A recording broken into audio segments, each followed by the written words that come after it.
7 minutos han pasado de las 13 horas. Estamos aquí en vivo y en directo desde el campus de la Universidad Nacional de Lanús.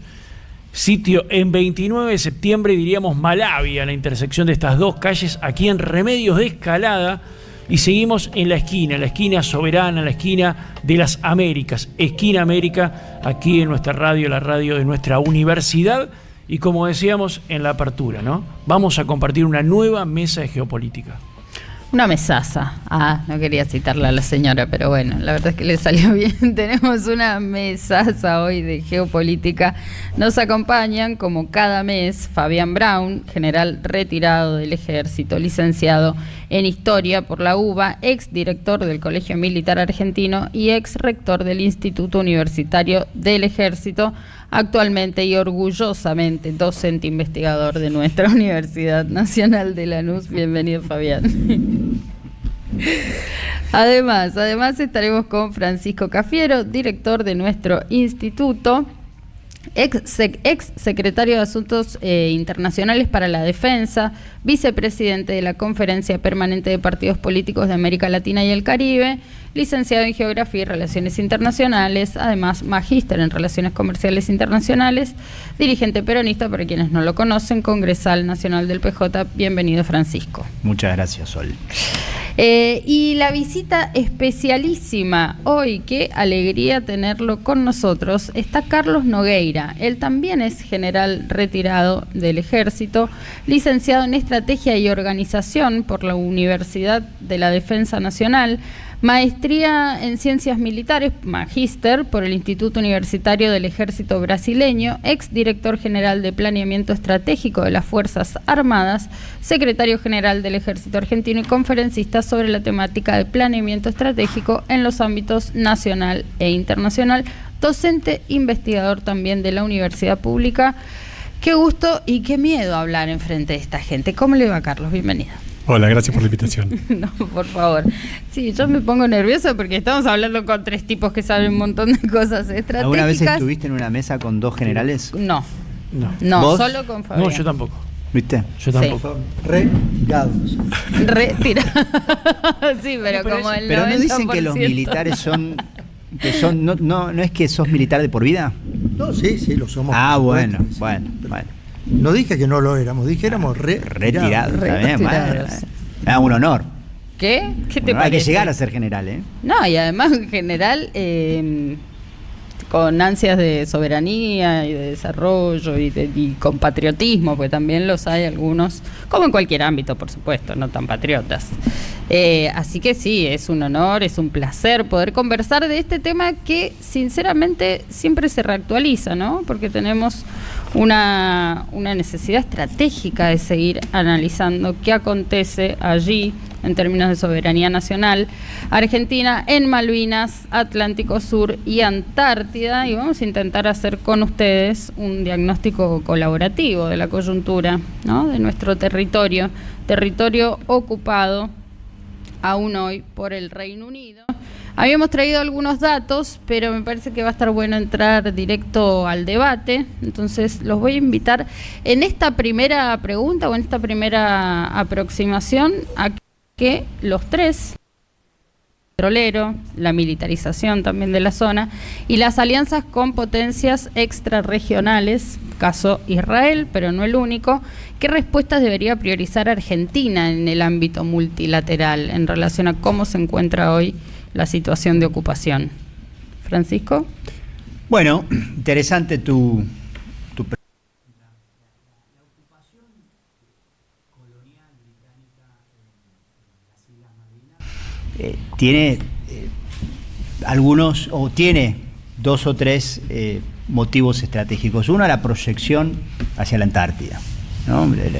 El asunto magno que muchas veces al que muchas veces se refirió Perón con respecto al continente blanco. La segunda es una ocupación que va desde Gibraltar en el Atlántico Norte hacia una serie de islas que se ubican en el Atlántico hasta llegar a las Malvinas, Georgias y Sandwich del Sur, digamos, ¿no? Es una política que el Reino Unido empieza desde finales del 1700 hasta la ocupación ilegal y legítima de nuestras islas en 1833. Tercer elemento, digamos que eso tiene que ver con una imposición imperial. Tercer elemento, el Estrecho de Magallanes, ¿no? La interconexión de los océanos más de los más grandes que hay, el Pacífico y el Atlántico, y teniendo ahí el paso geográfico natural.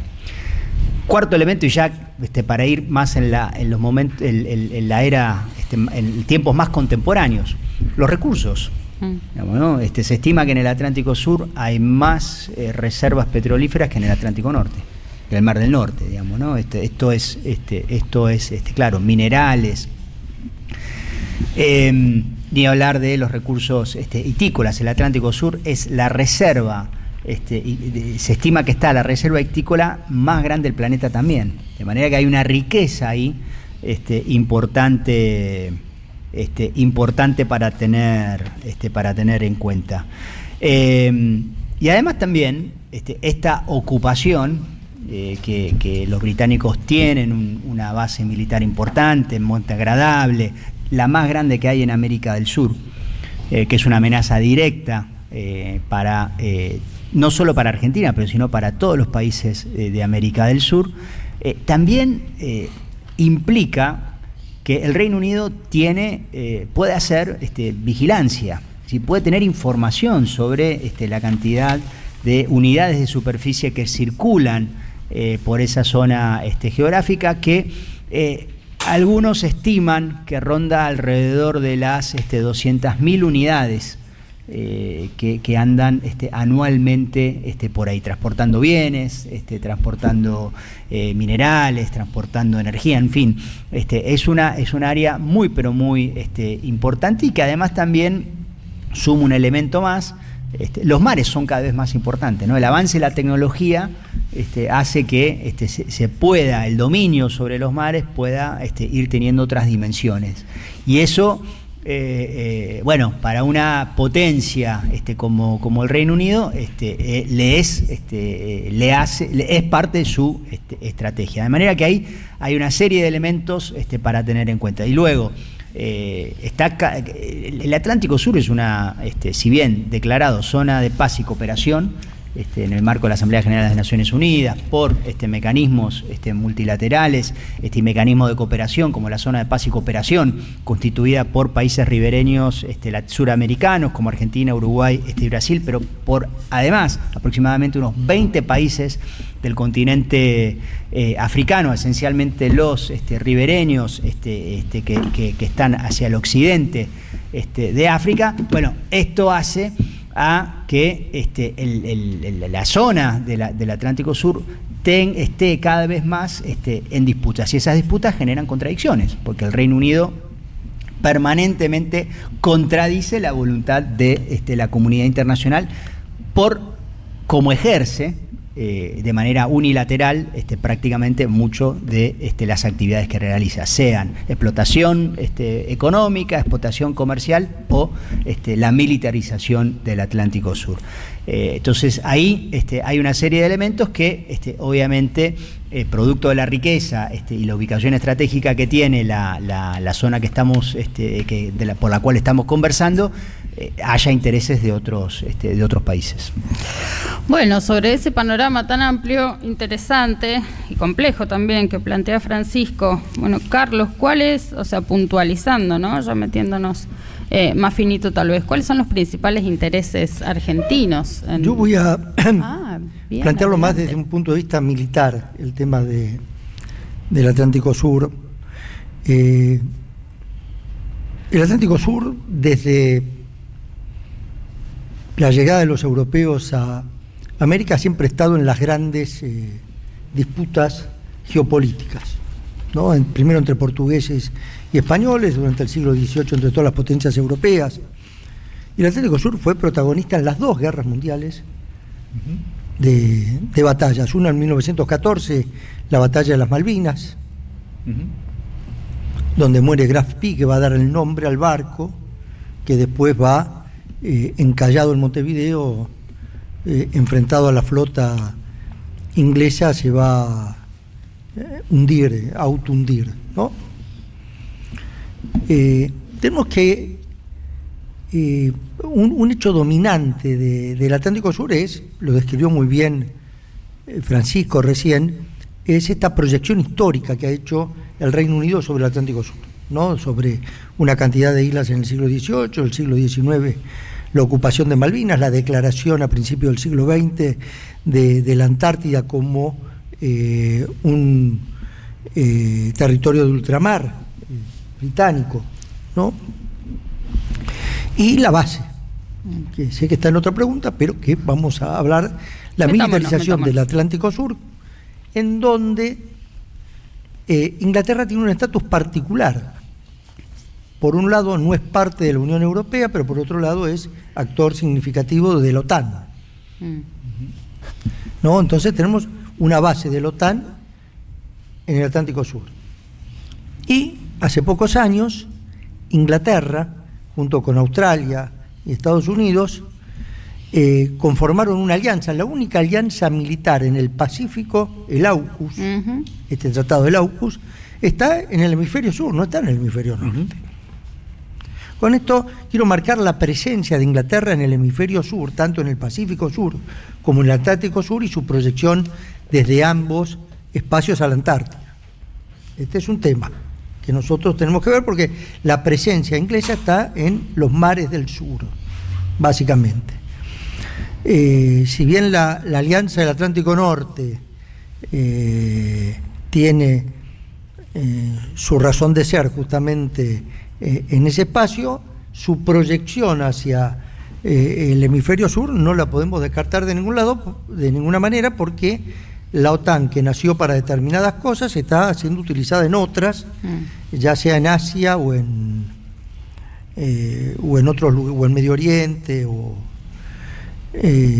Entonces esta presencia de Gran Bretaña, de tradición histórica e imperial, ¿no?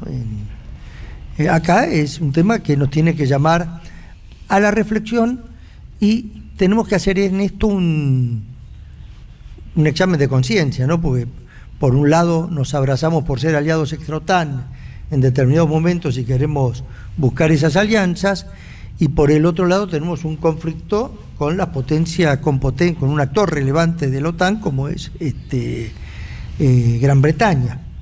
Tenemos que ver cómo manejar esta duplicidad que tenemos en nuestras relaciones. O sea, queremos ser parte de algo, y en ese algo tenemos conflictos que hacen a los intereses nacionales de manera fundamental, como lo remarcó Francisco, por recursos naturales, por espacios territoriales ocupados, y porque nuestro espacio deseado nos proyecta a la Antártida, y esto es un conflicto con Gran Bretaña. Creo que en este sentido es donde está planteada la discusión.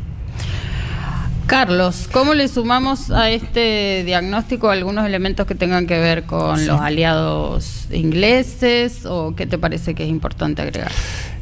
Sí, me parece ahora la introducción, ¿no? Hablamos del Atlántico Sur, y tanto Francisco como Fabián inicialmente hablan de espacios, de un escenario, con un territorio, con actores y actores con intereses. Cuando hablamos de estrategia, hablamos básicamente de intereses, es decir, objetos a los que le asignamos valor. En el Atlántico Sur, que bueno, para definirlo, estamos hablando del Ecuador para abajo, hasta las costas de Sudáfrica al este, el meridiano de 20 grados hacia el sur, el meridiano del Cabo de Hornos y el paralelo 60, donde después empieza el Tratado Antártico.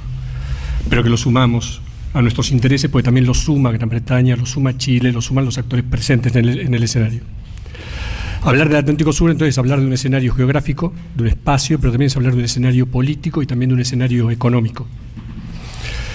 Y la geografía juega un papel muy importante en todo esto, porque es el telón de fondo de ese escenario, donde hay actores que cada uno sigue su guión en función de los intereses, en función de los objetos a los que él otorga valor. En primer lugar, Argentina, porque cree y afirma que Malvinas es, como lo fue siempre, territorio argentino. por eso es un objeto al que le asignan máximo valor, porque Malvinas forma parte de la integridad territorial, y la integridad territorial es un interés vital, tal cual lo expresa nuestra Carta Magna. Pero también Gran Bretaña está presente, y para ello también es un objeto al que le asignan máximo valor. Esa cadena de islas que mencionaba Francisco, que van desde Gran Bretaña hacia la Antártida, como también otras que Gran Bretaña buscó conquistar a lo largo y ancho del mundo, tiene que ver con una necesidad de mantener abiertas rutas marítimas, y ahora mantener abierta una red que se apoya sobre vías navegables que conforman una red de intercambio de bienes y servicios para su uso, transformación, venta. Y Malvinas es un nodo importante dentro de esa red. Cuando nosotros vemos redes y las analizamos en función de su importancia, lo que buscamos es ver cuáles son los nodos más importantes de esa red. Y esos nodos son importantes, creo que siguiendo la teoría de otro gran geógrafo, Andrew Woodward, que nos habla de las gateway cities, las ciudades puertas.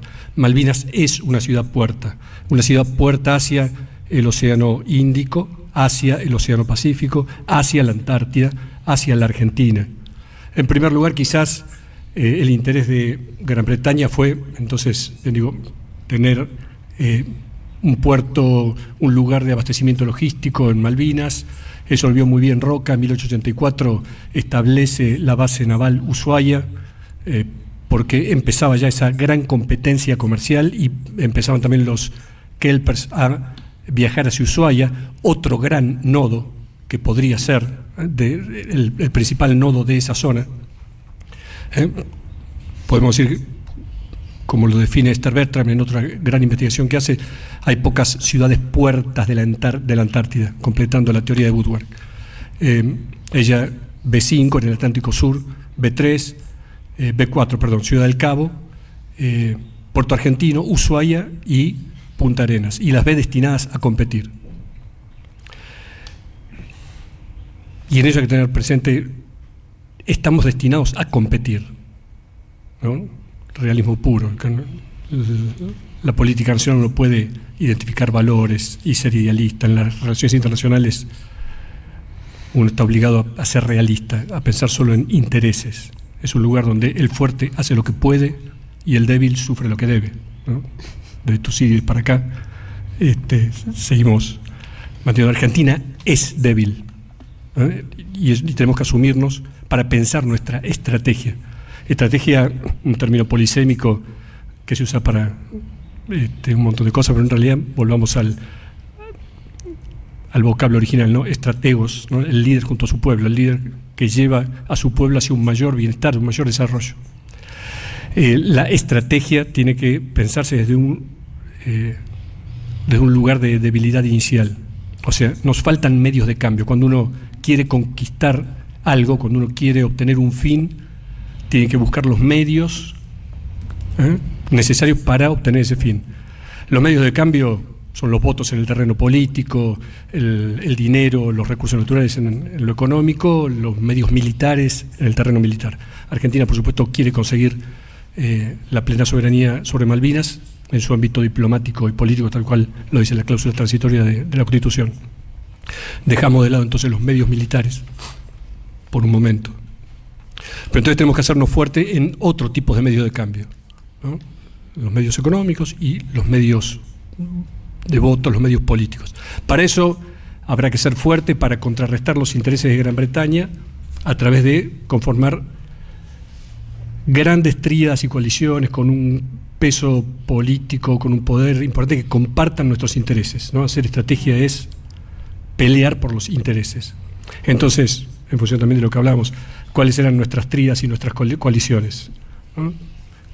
¿Con quién vamos a sumar fuerza para luchar en lo político por nuestra soberanía? Está claro que Naciones Unidas es una organización que no cumple con su finalidad, no logra la paz en el mundo y tampoco logra que se cumplan sus resoluciones. De hecho, como los miembros del Consejo Permanente tienen que votar sí o sí, por más que la resolución de 1965 imponga que Gran Bretaña se siente a negociar, ellos no lo van a hacer. tenemos que conseguir una mayor fuerza política. ¿Con quién vamos a conformar coaliciones, tríadas que nos permitan sumar poder político para intervenir en ese escenario Atlántico Sur, en ese escenario que es político, que es militar y que es económico, ¿no? Ahí creo que está un poco este tema de los intereses. Muy bien, clarísimo.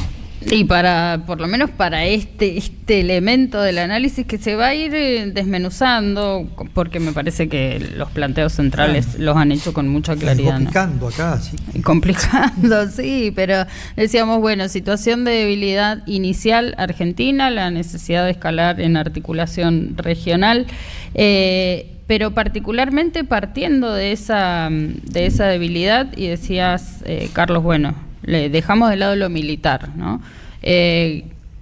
Por un momento. Por momento.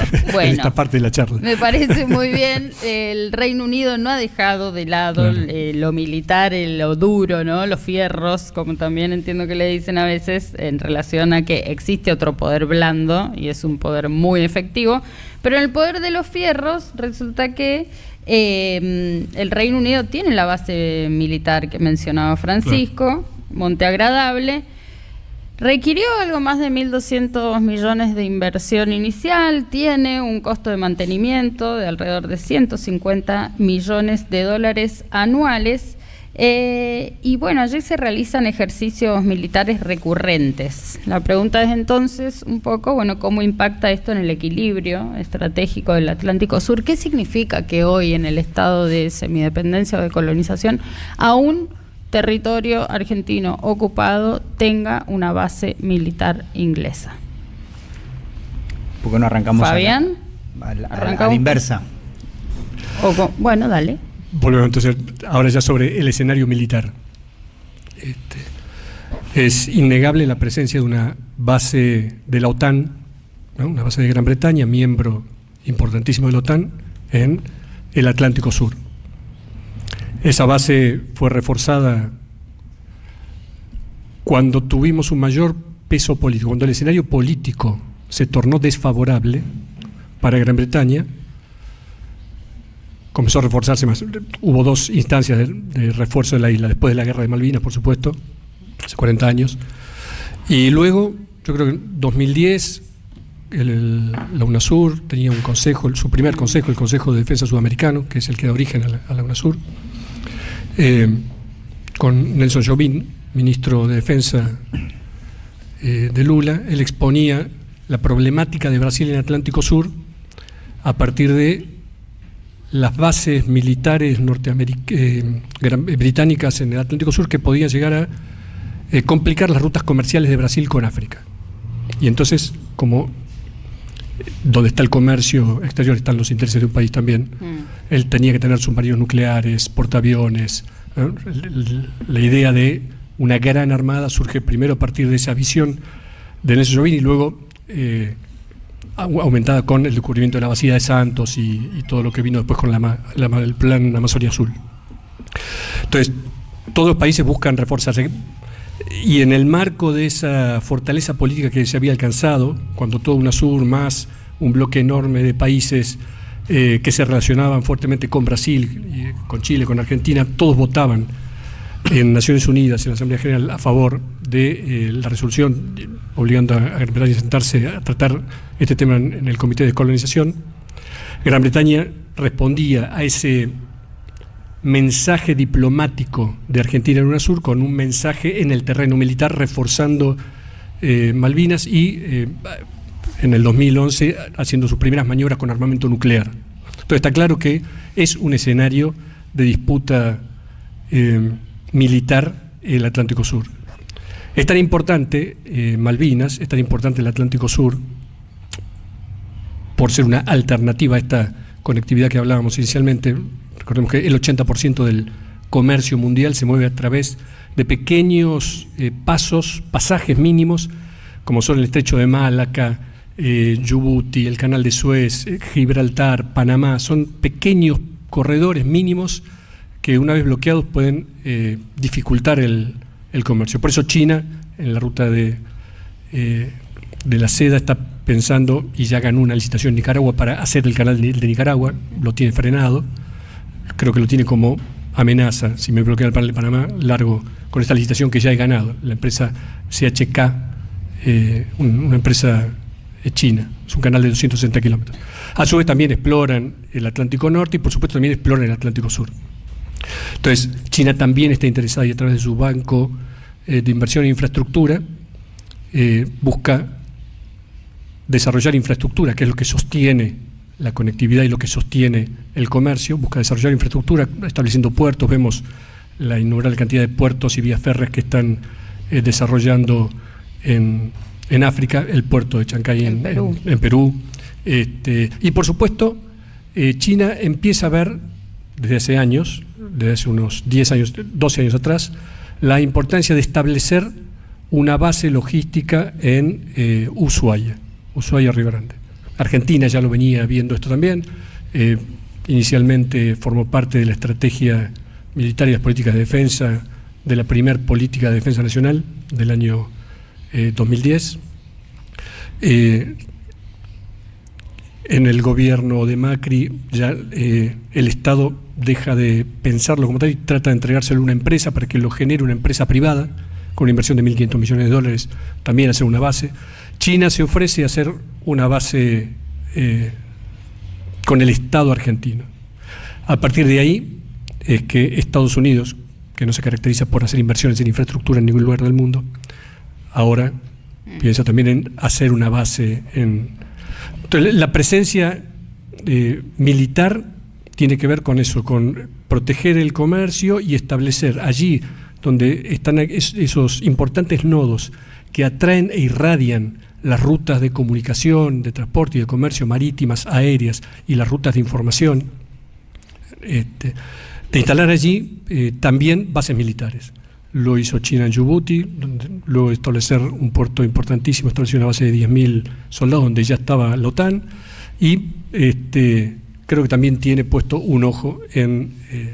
de ahí el complejo entramado de intereses que tenemos en el Atlántico Sur ahora, ¿no? Donde está la visión puesta de Gran Bretaña, de Norteamérica, la OTAN, de China y otros socios. Entonces, es necesario que Argentina se piense como lo pensó el Brasil de Lula con Nelson Jobim, en función entonces de mantener abierto ese canal de comunicación y esa protección de los mares y el control de los espacios territoriales, piense en desarrollar un importante instrumento militar, como lo pensó Nelson Jobim con su plan, cuando él inicia en 2010 la gira diplomática militar por toda América del Sur, presentando los objetivos del Consejo de Defensa Sudamericano.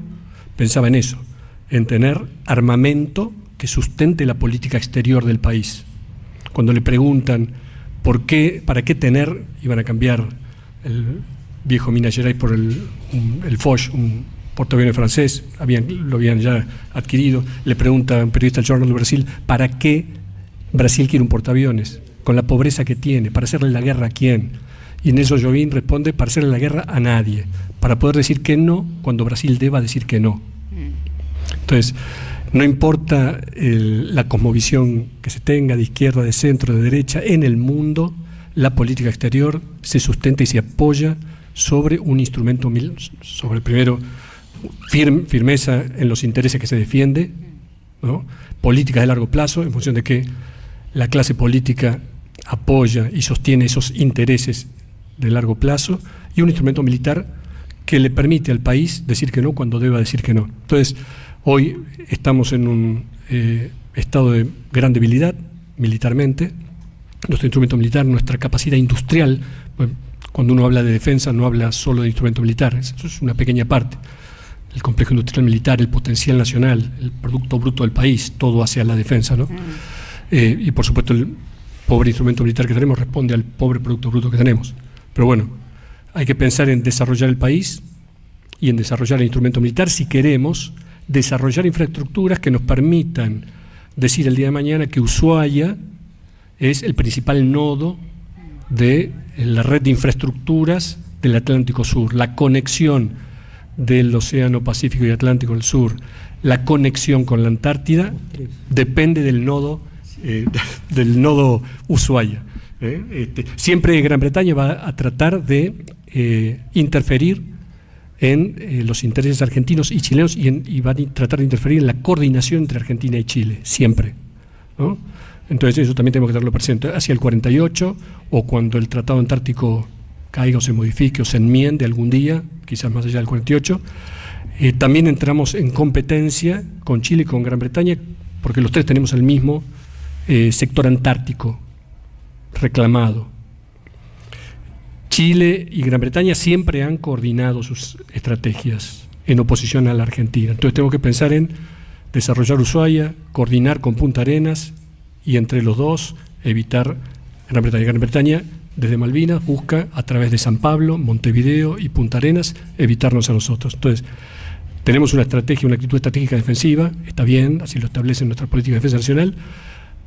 Debemos pensar opciones operacionales ofensivas, afectación de los intereses británicos de alguna manera, para poder también ser fuertes y demostrar fortaleza en el Atlántico Sur. Perdón. Muy bien. No me di cuenta. Pero quiero agregar esto, como generales retirados, hoy en día, ¿esto está en los altos mandos de hoy? ¿Está esto claro?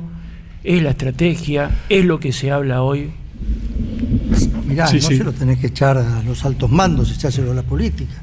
Si tenés que el presidente asume el discurso británico sobre las relaciones internacionales, los altos mandos no pueden tener un discurso distinto, porque esto es lo que hemos construido, de la subordinación de la estructura política a la democracia. Punto. Francisco. No, en relación a la pregunta que había hecho Sol y con el muy buen análisis y la integralidad del análisis que nos propuso Carlos, uno, y volviendo a lo que planteaba Sol, ¿cómo impacta esto la realización permanente de ejercicios militares por parte del Reino Unido? ¿Cómo impacta en el Atlántico Sur? Uno, vulnera el principio de solución pacífica de controversias, porque al militarizar un territorio internacionalmente reconocido en disputa, estás vulnerando normativa. Está generando, el Reino Unido convive con una permanente contradicción entre el deber hacer y lo que se hace, digamos, ¿no? Que va de la mano de la naturaleza de los piratas. Digamos, ¿no? Esto hay que decirlo por Haz lo que yo digo y no lo que yo hago. pero hay que decir las cosas por lo que son. El interés británico, tal como lo plantea en otras palabras Carlos, el interés británico choca con el interés argentino. Por lo tanto, ahí, en función del interés nacional, hay que permanentemente jugar en el tablero de la estrategia y decidir hacia dónde ir. Por eso, primero, la política, y hay algo hacía referencia recién Carlos a esto. La política de defensa es absolutamente complementaria y va de la mano con la política exterior. Una va de la mano de la otra. No pueden estar separadas una de la otra. Y tiene que ser política de Estado. ¿Dónde estamos situados nosotros? ¿En Sudamérica, el Atlántico Sur, o estamos al norte de Estados Unidos? Te pregunto, geográficamente, ¿dónde estamos? Que al sur, entonces. Bueno, entonces cuando hay un gobierno que mira y realiza el diseño de su política exterior y su política de defensa en relación principalmente a los intereses de Estados Unidos, y se corre además también hacia los intereses de Israel, que además son socios del Reino Unido, bueno, difícilmente que tus intereses nacionales, tus intereses vitales puedan tener una resolución congruente con las necesidades propias que tenga el país, digamos, ¿no? Entonces yo creo que va por ahí el escenario, y qué podemos hacer en relación a evitar la militarización. Es una respuesta política la que tenemos que tener. Es con la comunidad internacional, es con América del Sur, es con África, es con el sur global, es fortaleciendo el multilateralismo, porque lo que acá se plantea también es cierto. Cada vez quedan desdibujadas los instrumentos internacionales establecidos después de la Segunda Guerra Mundial, digamos, ¿no? Cada vez que, bueno, hay que de alguna manera renovar el rol de ello, y se renueva también con el uso de la inteligencia. ¿Dónde podemos tocar los intereses británicos? ¿Cómo podemos hacer que su costo operativo sea cada vez más alto en las Malvinas? ¿Cómo podemos hacer que cada vez más se entren en contradicciones? De todas las colonias preexistentes que siguen habiendo en el mundo, que no me acuerdo ahora el número, pero son menos de 20, el 90% son británicas. Entonces, sigue habiendo colonialismo en el siglo XXI, claramente, parece una cuestión anacrónica, ¿no? Hablarle, pero sigue existiendo, y la Argentina es víctima de uno de ellos. Digamos, ¿no? Fabi. Sí, yo agregaría que las alianzas no son una caja que abrís algo y decís me puedo aliar con esto, me puedo aliar con aquel. Son construcciones históricas. O sea, la Argentina llevó adelante una gesta de emancipación aliado con el pueblo chileno. Y cuando enfrentamos a los británicos en la década del 40 y 50, lo hicimos aliados con los chilenos. Y la estrategia que fue el ABC fue justamente esa, ¿no? Primero dirimir frente a Gran Bretaña juntos, Argentina y Chile, para después resolver. No es cierto que Chile siempre está del otro lado y que nosotros somos los buenos. No, nosotros somos tan dependientes de la política británica que hemos dejado en la estaqueada a medio planeta. Hace poco, cuando toda Sudamérica vota en la UNASUR contra la militarización del Atlántico Sur, cambia el gobierno y nosotros firmamos la Forador y Duncan, dejamos a todo el mundo con el pincel en la mano. Otro tema importante es Brasil. Brasil, nuestro principal socio comercial, una alianza histórica desde el Mercosur y la UNASUR, que proyectó la mayor construcción de cooperación en Sudamérica. No podemos hacerlo sin Brasil. Esto que está pasando con Brasil es realmente ahistórico en la construcción de lo que está pasando. Es decir, estas son alianzas fundamentales. ¿Alcanzan? No alcanzan.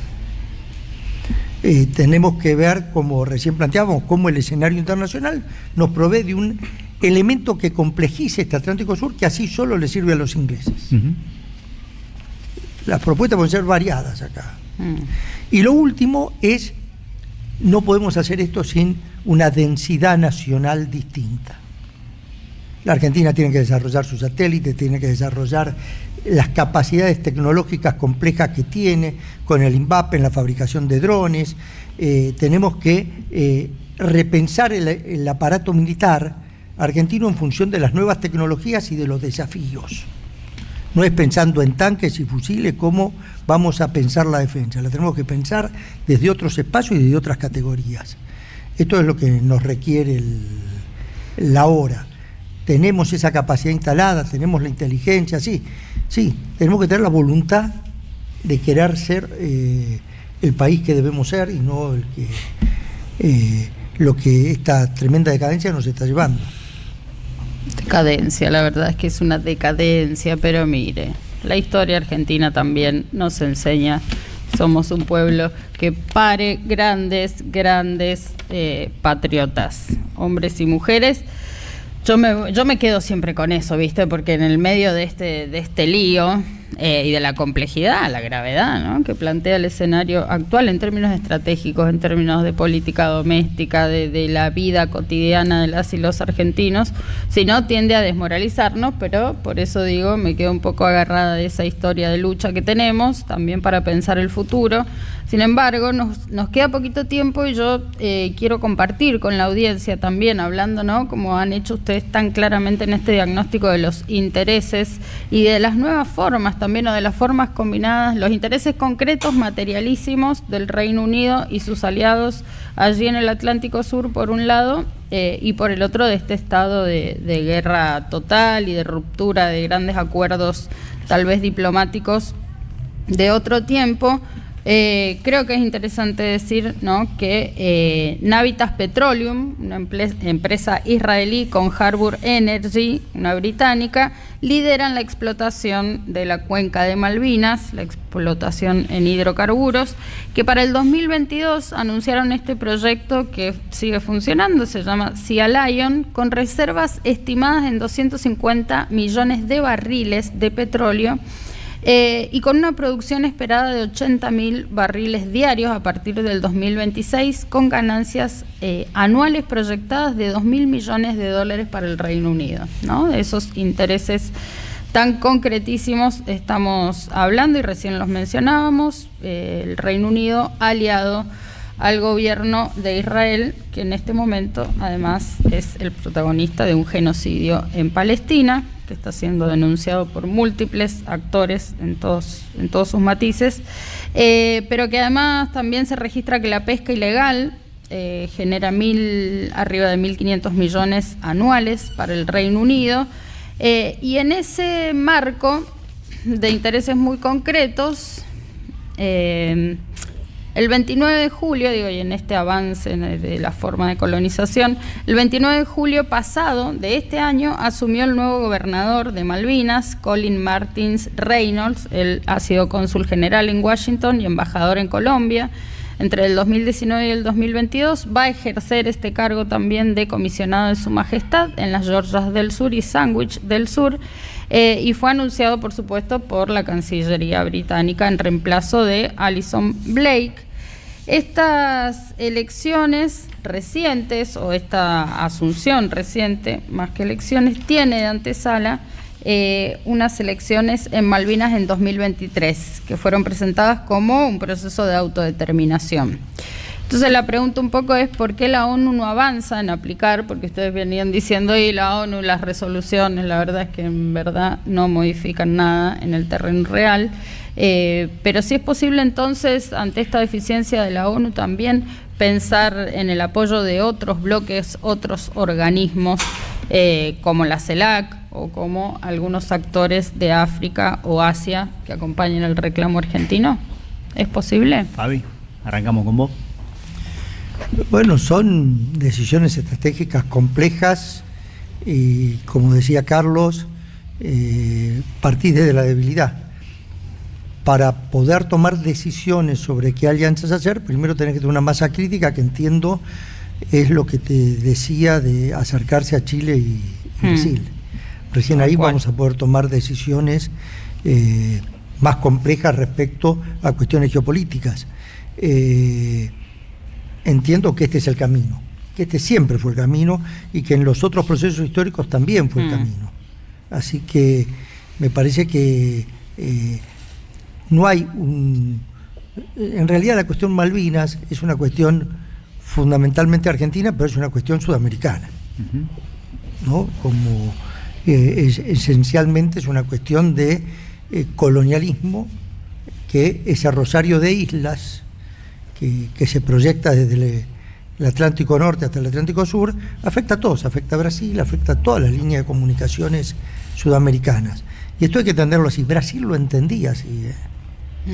Brasil lo entendía así.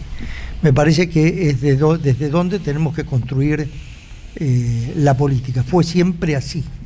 Los grandes conductores lo fueron llevando siempre desde ese ámbito. Primero construir el espacio sudamericano, hacernos un actor internacional y desde ahí cambiar las cosas. Queda un caminito entonces, Carlos, ¿cómo lo ves? Sí, hablar de los intereses era el primer paso, ¿no? Tenemos que saber qué queremos y dónde lo queremos, lo tenemos claro, el Atlántico Sur, nuestros objetivos. El segundo paso entonces establecer las relaciones entre actores dentro de ese escenario, ¿no? Y uno cuando busca relaciones tiene que buscar inicialmente tres tipos de relaciones: las relaciones de identificación, las de poder y las de fuerza. Primero la relación de identificación, quién es amigo, quién es oponente, ¿no? Dicen los teóricos más importantes de la estrategia, occidentales, orientales, todos, ¿no? Frischner, Bartlett, bueno, cualquiera que uno nombre. En el inicio del planeamiento uno tiene que trazar una línea y escribir de un lado los que van a cooperar y de otro lado los que van a oponerse. Cuando tengo dudas sobre alguien, rápidamente tengo que ponerlo del lado de los que se van a oponer. Sí, por lo Siempre. para Eso en cuanto a no identificación. sorprender. Entonces, ¿con quién me identifico? ¿No? ¿Quién me va a ayudar? ¿Quién va a ayudar al otro? Y después, bueno, ver las relaciones de poder, y esto es muy importante. En las relaciones de poder, cuando mis objetivos de máximo valor dependen de los objetivos de menor valor de otro, ese tiene poder sobre mí. Entonces difícilmente yo pueda hacer algo, salvo que me entregue a su estrategia, ¿no? Entonces, está claro que nuestro aliado estratégico es Brasil, tiene que ser Chile, tiene que ser la UNASUR. Ahí están ahí tenemos que buscar la principal alianza, ¿no? Sobre todo en Brasil, Chile, Uruguay y el Cono Sur. Y después entonces pensar en otros, ¿no? Pero pensar en otros a partir de los intereses, ¿no? Y de si con quien me voy a aliar comparte mis objetivos de máximo valor. Si con quien me voy a aliar no comparte mis objetivos de máximo valor, entonces me estoy identificando mal, ¿eh? Entonces, creo que esas tres relaciones hay que buscarlas. Y después las relaciones de fuerza, si yo sumo poder a partir de aliarme con aliados estratégicos poderosos como puede ser Brasil y Chile, acá en el Cono Sur, ¿no? Comparten mis objetivos de máximo valor, son fuertes, sumamos fuerza, bueno, entonces voy a tener más fuerza, voy a tener más medios de cambio. Entonces, bueno, eso, la reflexión sería, ¿con quién me voy a aliar y en función de qué? ¿Es en función de mis intereses? ¿Comparten mis intereses con quien me voy a aliar? ¿Mis intereses de máximo valor dependen de sus intereses de máximo valor o para ellos no son importantes? Y ahí entonces, ese debería ser el segundo paso que estamos hablando, ¿no? El gobierno no está preparado para estas discusiones. El gobierno argentino. El gobierno mira para otro lado, pero a ver, está claro, ¿no? Que Sudamérica debe ser, el primer paso debe ser el concierto de aliados naturales, aunque a veces la integración y las alianzas no son tan sencillas, digamos, ¿no? Porque también están los intereses que juegan y que terceros operan permanentemente, ¿no? Acá se dijo en la mesa, así que no voy a repetir lo que ya se dijo. El plan debe ser, sí, claramente la región. También hay que mirar al sur global, que tiene un potencial enorme, que no está políticamente organizado, que si tuviese o si logra mecanismos de coordinación política, bueno, claramente su voz va a ser cada vez más escuchada, más representada. Y además también porque eso hace a los intereses argentinos, independientemente de Malvinas. 8 de cada 10 dólares que entran a la Argentina vienen de países no occidentales. Bueno, esto hablando del interés en las relaciones comerciales internacionales, 8 de cada 10 dólares que entran a la Argentina vienen de países no occidentales. Pero hablando de alianzas, también hay que mirar el espejo de la historia. Estados Unidos es un aliado de muchos años con el Reino Unido. El otro día, leyendo un libro de Kissinger, hablaba de el rol que cumplió Konrad Adenauer en Alemania, ni bien termina el proceso de la Segunda Guerra Mundial, Alemania absolutamente entregada a Estados Unidos, Francia y Gran Bretaña, Berlín dividida y ocupada a su vez, ¿no? Berlín además también como punto focal de la contención entre el comunismo y el capitalismo y todo el proceso, ¿no? que implicó estrategia política por parte de Adenauer en un contexto de absoluta debilidad nacional y de baja moral por parte del pueblo alemán. Y durante todo el proceso del gobierno del canciller Adenauer entró la discusión de la defensa. Y de la defensa ni más ni menos en cuanto a el potencial nuclear que por un lado quería ejercer Estados Unidos y que desplegaba Estados Unidos en Alemania. Para la época que Kennedy llega al gobierno, McNamara, secretario de Defensa de Kennedy, desarrolló un plan secreto, con categoría de secreto militar y demás, aprobado por el presidente de Estados Unidos, para mostrárselo a Adenauer y para que el referente institucional, canciller alemán, sepa con qué cuenta en cuanto a una posibilidad de ofensiva soviética. Ese plan no había sido compartido con ningún otro jefe de Estado de los aliados. ¿Con quién había sido compartido? Había sido con Gran Bretaña. En 1980 el gobierno de Carter firma el Plan de los Océanos Libres, un documento estratégico en cuanto al despliegue de los intereses estadounidenses en los océanos. Para el Atlántico Sur, el principal aliado de Estados Unidos era Gran Bretaña. ¿Por qué? Porque no solo que es una vieja amiga, es una amiga fiable, pero sino también porque tiene ocupadas las islas que pueden ser de soporte a nuestras necesidades. ¿Qué quiero decir con esto? Que a la hora de las alianzas también hay que mirar los acontecimientos de la historia. Nada va a cambiar, o nada indica que las alianzas y los intereses compartidos entre el Reino Unido y Estados Unidos vayan a cambiar. Nada indica eso. Por lo tanto, la Argentina tiene, tal como se dijo en esta mesa, que fijar una política de Estado en cuanto a las alianzas que naturalmente tiene que ser con los países vecinos. Cuesta un montón, pero es el camino necesario. Si no, nada de lo que nos propongamos será factible de realizar en un mediano o largo plazo, digamos, ¿no? Pero acá claramente hay que dar los pasos en esa dirección en cuanto a alianzas. Y obviamente, si un día un gobierno argentino abraza a Chile, a Uruguay, a Bolivia, a Brasil, a Perú, pero al cambio de gobierno toma un rumbo totalmente distinto, y bueno, va a ser poco creíble nuestra política de Estado, digamos, ¿no? Entonces ahí sí es bueno que haya una concertación de lineamientos, que podemos tener gobiernos de izquierda, gobiernos de derecha, gobiernos nacional populares, gobiernos conservadores, como son nuestras categorías acá, pero que, y ahora los liberales naturalmente, pero que se respeten ciertos parámetros, tal como ocurre en Itamaraty con Brasil.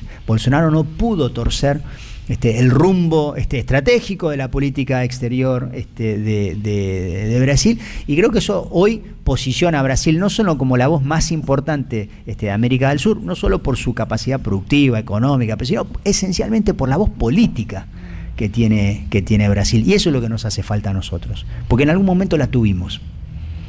Y la Argentina no es cualquier país. La Argentina es un país sumamente importante, estratégico, la octava superficie en expansión territorial más importante, más grande del planeta, y tiene ciertos atributos Argentina que muchos otros países del mundo no tienen. Por lo tanto, valorar nuestras capacidades tiene que ser una premisa de la renovación en la agenda política que se venga. Perfecto. La verdad, un gusto la charla que hemos tenido hoy, esta mesa de geopolítica. Hemos hablado con los dos generales retirados, Fabián Brown, y también con Carlos Nogueira, y ni más ni menos que con Francisco Cafiero, el director del Instituto de Asuntos Internacionales y Estudios Políticos, Manuel Ugarte. Nos vamos, porque nos pasamos un poquito, se viene Nada de Sencillo con el señor Juan Manuel Caravero. Adiós, Sol.